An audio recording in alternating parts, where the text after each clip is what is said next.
Welcome to Late Night Health, the radio and online video program that cares about the most important part of your life, your health. Hi, I'm Mark Alyn, and along with Dr. Greg Celaya, we're going to take a look at an issue today that affects each and every one of us. My understanding is we're going to be talking about grass-fed beef and possibly pork and lamb as well.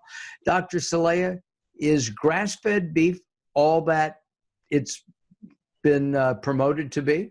Hey, Mark, it's good to talk to you today.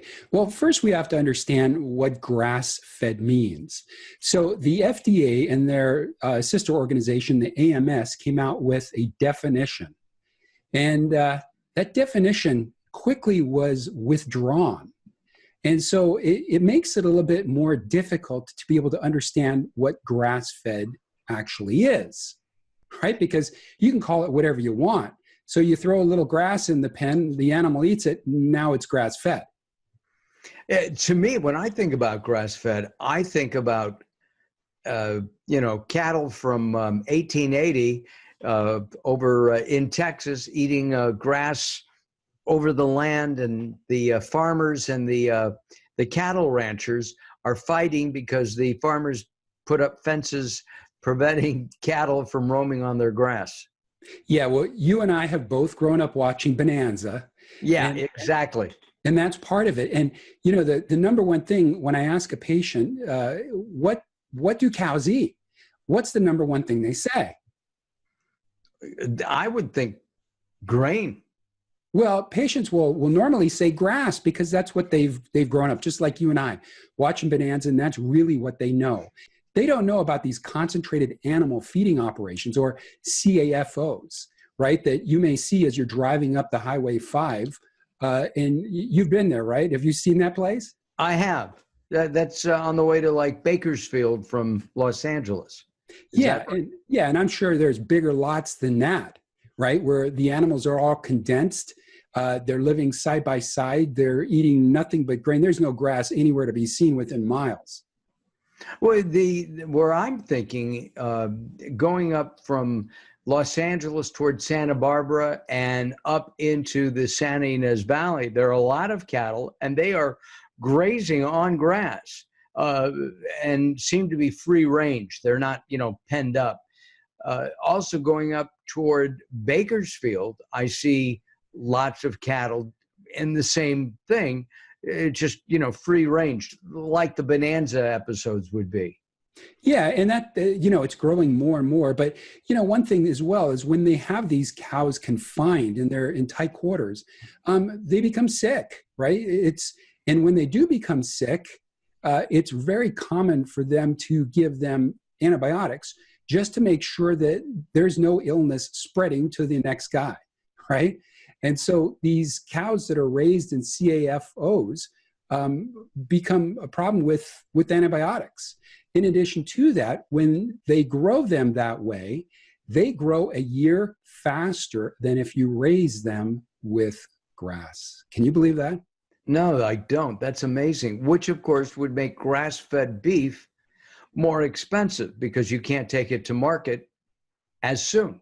That's exactly it. In addition to that, you have to understand there's a certain amount of stress associated with living in those tight quarters. And the animals, just like humans, have cortisol.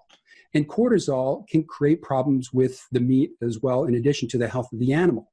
And the problem is you're eating the animal. And therefore, not only are you being consumed to their issues, but also their hormonal issues, even if they aren't fed hormones, which most of them are.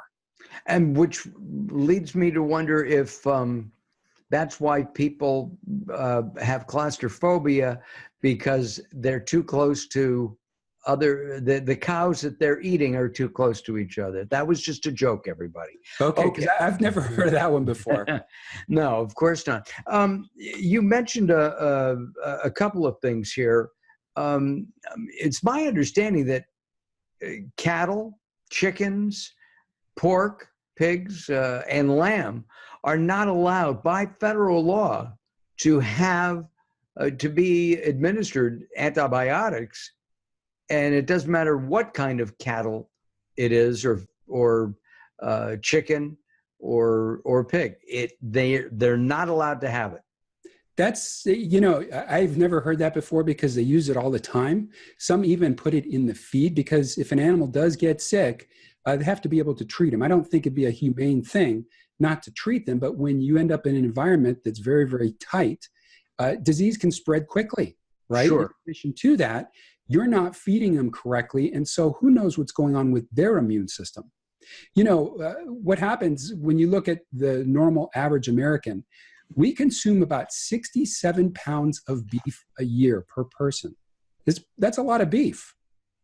And the question is, where's the beef? We're all eating it. Okay. Well, yeah. maybe so. I'm not consuming 67 pounds. I probably don't consume 67 pounds of any kind of meat because I eat a big diversity of it, but that's a lot. And when you start having grass-fed as opposed to grain-fed beef, there's about 16,000 calories more that you're consuming if you're having grain-fed beef versus grass-fed beef over those 67 pounds. And that would be because of the carbohydrates that the cow is eating? Well, there's a lot more to it. It's a lot of the fat content. When we start looking at the different properties of grass-fed versus grain-fed, you have to understand, looking at the healthy cell wall of any living being. We have omega-3s and omega-6s, and they make up those cell walls. And we want to make sure that we have a ratio of those two, anywhere from 1-to-1, meaning 1 omega-6 to 1 omega-3, or even up to 4 omega-6s to 1 omega-3 to maintain a normal, healthy cell wall. And in addition to that, a normal, healthy body. So when we grass feed an animal, that ratio of omega-6s to omega-3s is right in there, 4-to-1 to 1-to-1. Take a wild guess what the ratio changes to when you feed the animal grain. We should back up. It's my understanding omega-3s are good, omega-6s not so good to start with? It's there. If you want to compare the two, correct. Omega-6s are everywhere. They are inflammatory. So we want to make sure that we have a good ratio, meaning if it's greater than 4-to-1, meaning 4 omega-6s to 1 omega-3, we may increase inflammatory rates. And so therefore, we want to try and have a normal, healthy ratio. And it's really hard to get rid of 6s because they're in everything. And omega-3s, they're a lot in fish, different veggies, and even grass-fed meat. Interesting. I didn't realize that they were found in meat at all.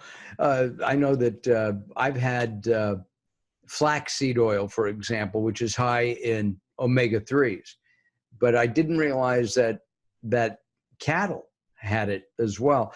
Hold on. You forgot to guess. What do you think the ratio is when you grain feed an animal? I'll tell you what grass-fed is. Grass-fed is anywhere from 4-to-1 to 1-to-1, meaning omega-6s 4 to omega-3s 1.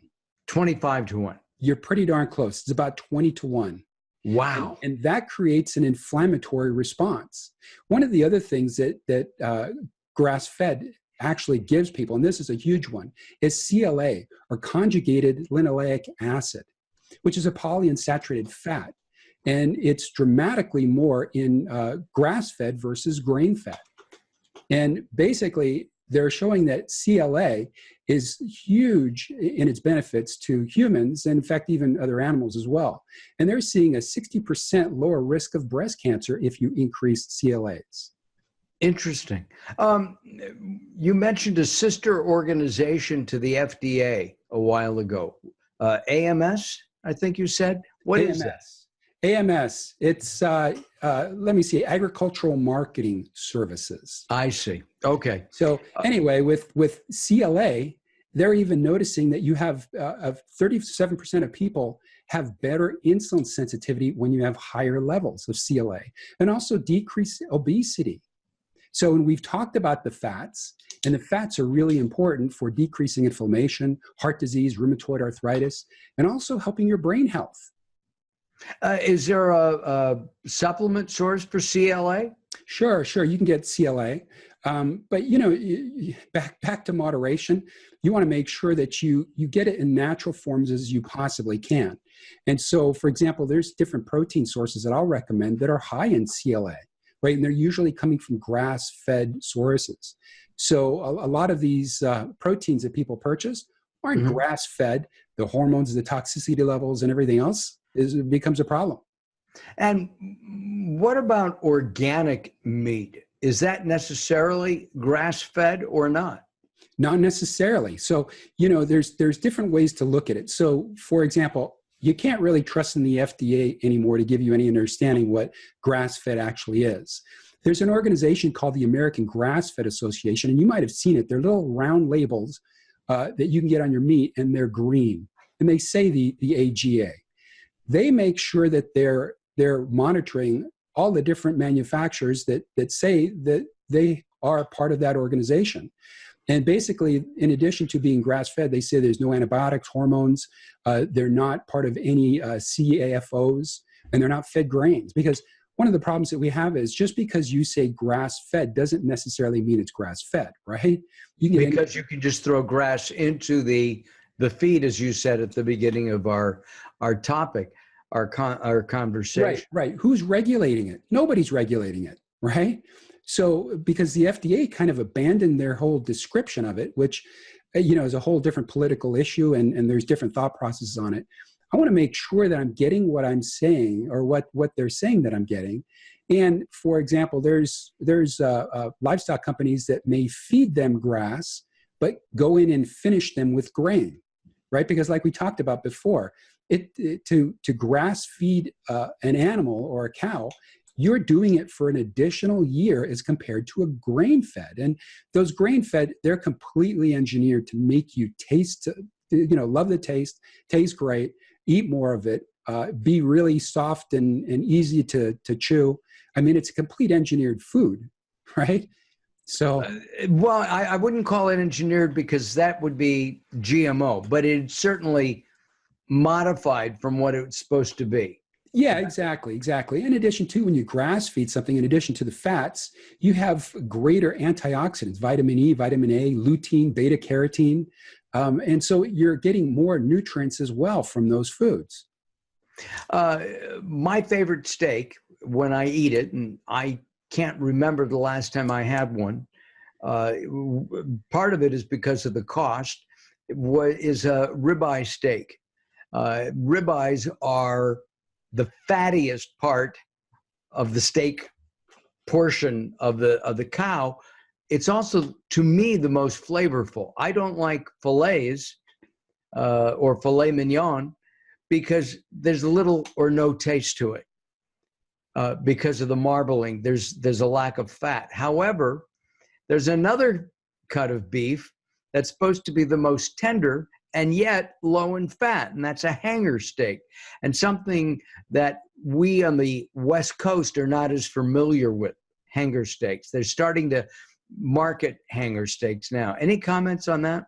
I'm not a beef connoisseur. I do eat beef. I make sure it's grass fed. I make sure it's organic. And people actually like meat, and they like it they think it tastes better when there's more marbling. And when you grass feed it, you're not necessarily getting that marbling the same way. I know we've talked about this before, but I had a chicken last night, and this was the top. There's different grades of pasture raised chicken. This was the top. Expensive because they're raised right. Well, it was very good. It tastes good. Is it as good as one of your normal store-bought engineered type where they plump them up to grow faster and have more marbling? It's not. It doesn't taste the same, which is beautiful, because I didn't eat as much as I normally would, right? I'm actually eating to live, not living to eat like so many other people. And it does make a huge difference in the meat itself, especially when you grass feed an animal. You're probably not going to eat as much. But at the same time, and we've talked about this before, I'm one of those people who live to eat. I like eating. I like tasting different foods. I was talking to somebody early today where she was saying one of her favorite things is to meet people from different ethnic groups and learning about their cooking and their cuisine. And I love that. I think that's important. But as we talk about beef, I try to limit the amount of beef that I eat uh, to certain cuts of meat, and I don't eat it even once a week, once every couple of weeks. And I don't remember the last time I had a steak. I really don't. Yeah, and that's a secret is moderation, and which is great. And yeah, who doesn't love food? But I think, when you're mentioning live to eat, I don't think you do. And I know you pretty well. Yeah, you do. So, you basically have to eat to live, not live to eat. Live to eat becomes you're obsessed with food. Well, I'm not. Yeah, I'll give you an example. If I'm planning a trip, before I plan, if I know I'm going to New York or DC or Montreal, what I do is I look up where I want to eat, even before I make the hotel reservations or the plane reservations. Okay, maybe I am obsessed. I don't know. No, I don't think you are. I think that's absolutely normal. You're not one of those other types. I mean, it's like if you're on a restrictive diet, you're able to pull it off. You're not dying because you're restricted, because you understand the benefits.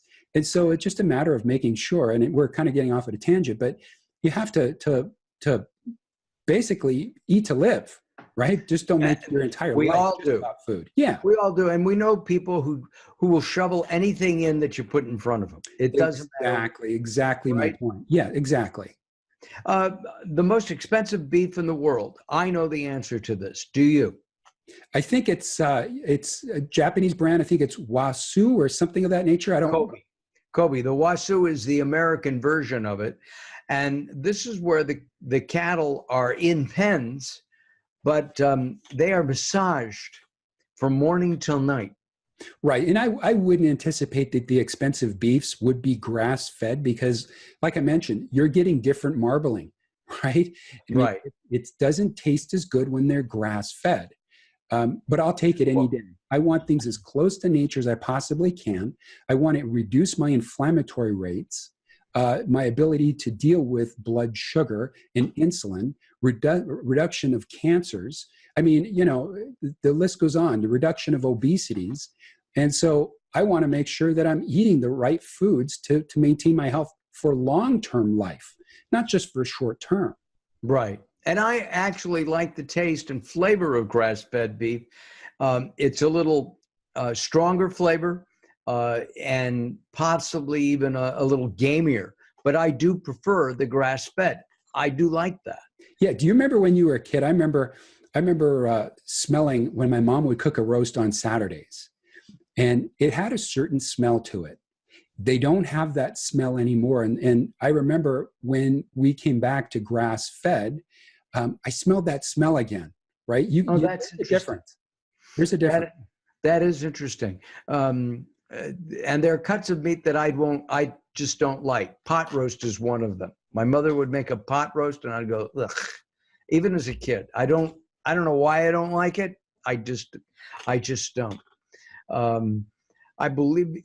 Do we have any more information to share on grass-fed beef, Dr. Celaya? No, I just think you have to understand it is a much healthier alternative, and the farmers are doing what they can do. I mean, some are growing grass-fed products, some aren't. I would say that the market's growing as far as people that want the healthier product, and other people don't care. Right. I mean, if you look around and you look at the obesity rates and the disease rates and diabetes, and some people just don't care. Right. I care, and I know my patients care because they're not working with me if they don't care. Right. Because I'm going to look at them and require a lot of the healthier foods to be consumed. And so if you truly care about your health, you want to make sure that it's grass-fed 100%, and you want to make sure it's organic and that the animals are taken care of correctly. I know we've talked about that before. But that's important to me, right? I know it's important. It's important to me as well. Well, Dr. Celaya, thank you. If you want caring healthcare, check out Dr. Celaya's website. That's drcelaya.com, drcelaya.com. drcelaya.com. Take a look around. Lots of great information, articles, videos, audios, and of course, you can sign up for a free 15-minute consultation with Dr. Celaya. And for Dr. Celaya, I'm Mark Alyn from Late Night Health, and I encourage you to visit us at latenighthealth.com. That's latenighthealth.com. For Dr. Celaya, I'm Mark Alyn. We'll see you next time.